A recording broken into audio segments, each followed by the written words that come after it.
UP board 2026 की परीक्षाओं में अब कुछ ही महीने बाकी है और ऐसे में हर परीक्षार्थी के मन में एक ही सवाल आता है कि बेहतर तैयारी कैसे करें जिससे अच्छे नंबर आए।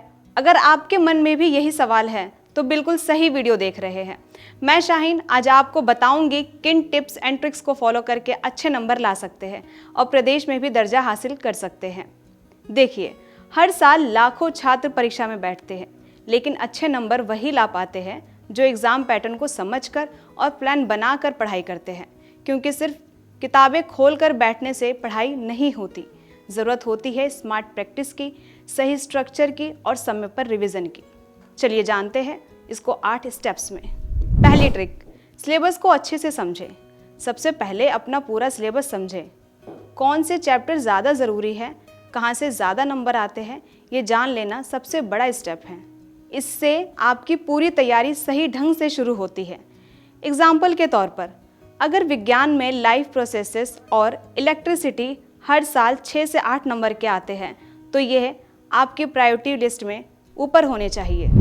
दूसरी ट्रिक, पिछले 5 साल के पेपर को ज़रूर हल करें। यूपी बोर्ड के पुराने पेपर गोल्ड जैसा काम करते हैं। पैटर्न समझ में आता है, बार बार आने वाले प्रश्न दिखते हैं और प्रैक्टिस भी होती जाती है। इसीलिए अनसॉल्व पेपर को ज़रूर सॉल्व करें, क्योंकि सवाल रिपीट होते रहते हैं।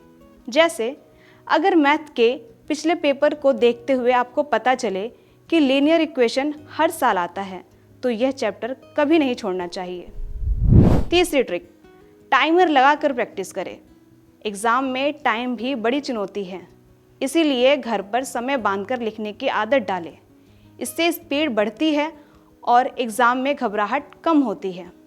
एग्जाम्पल के तौर पर, 3 घंटे का पेपर घर पर 2.5 घंटे में हल करने की कोशिश करें। धीरे धीरे आपकी स्पीड इतनी बढ़ जाएगी कि परीक्षा में घबराहट बिल्कुल नहीं होगी। चौथी ट्रिक, साफ सुथरी लिखावट रखें। आपकी लिखावट जितनी साफ होगी उतना ही अच्छा इंप्रेशन पड़ेगा। उत्तर पॉइंटर्स में लिखें, हेडिंग दें, जहाँ ज़रूरत हो वहाँ अंडरलाइन करें। पांचवी ट्रिक, सिर्फ वही लिखें जो पूछा गया है। अगर आपको पूरा उत्तर नहीं आता तो बेशक कम लिखें, लेकिन फालतू बातें ना लिखें। इससे आपका ही समय बचता है और कॉपी जांचने वाले पर खराब इंप्रेशन नहीं पड़ता। छठी ट्रिक, अगर कहीं ज़रूरत हो तो डायग्राम ज़रूर बनाएं, क्योंकि विज्ञान और सामाजिक विज्ञान जैसे विषयों में डायग्राम और मैप बहुत अहम माना जाता है और आपके उत्तर को बेहतरीन तरीके से समझाने में भी मददगार साबित होता है।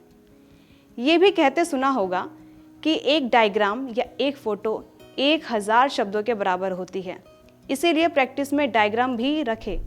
सातवीं ट्रिक, समय समय पर रिवीजन करें।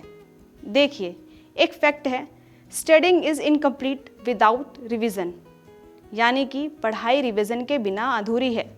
इसीलिए हफ्ते में कम से कम 2 बार ज़रूर रिवीजन करें। 8वीं और आखिरी ट्रिक, कठिन चैप्टर्स पहले ख़त्म करें।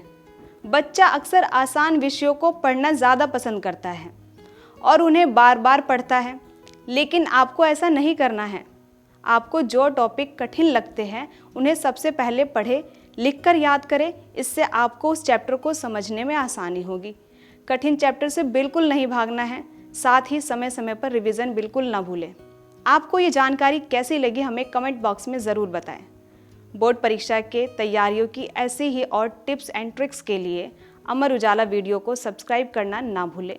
मिलते हैं अगले वीडियो में। अगर आप ये वीडियो YouTube पर देख रहे हैं तो हमारे चैनल को सब्सक्राइब कर बेल आइकन दबाएं और Facebook पर देख रहे हैं तो हमारे पेज को लाइक करें।